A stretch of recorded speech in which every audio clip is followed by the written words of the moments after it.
Well, I can't wait to share some information with you about this next artist, the highest debut on my fantasy playlist. The week of August the 29th, 1987, Bryan Adams, debuting at number 18 with Victim of Love. Victim of Love, a lost 45. When people think of a Bryan Adams record, well, Victim of Love will probably be the last song that will come to mind.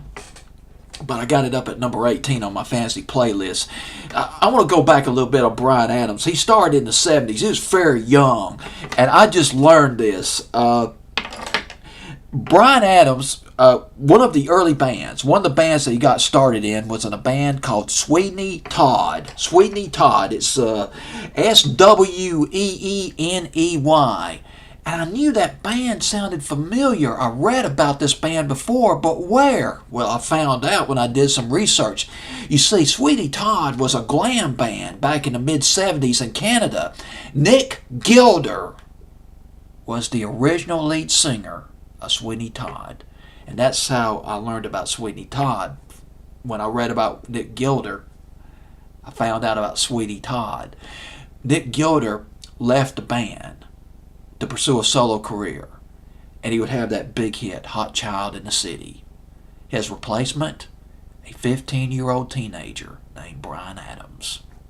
And they came out with a record, a hit called If Wishes Were Worries. What?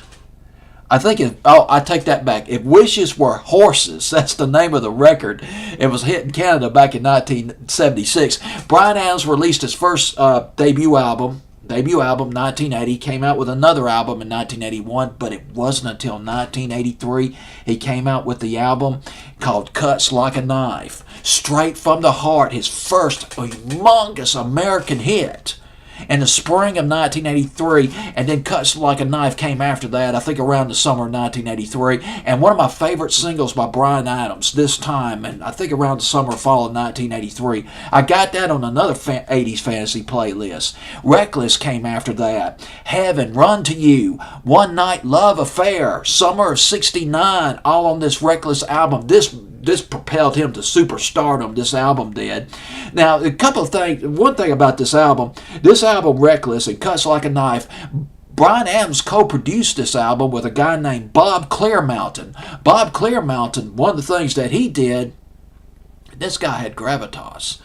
He mixed Bruce Springsteen's Born in the USA album and Into the Fire by Bryan Adams, released in 1987. This was not as successful as his previous two albums, but the first single off that album, Heat of the Night, spring of 1987, went to number 6, and then Hearts on Fire came after that, summer of 87, and that went to number 26, 27, 28, something like that, and Victim of Love came after that, only got as high as number 32, and that is it on Billboard's Hot 100, but number 3 on my fantasy playlist. But check this out, I remember this so vividly, man.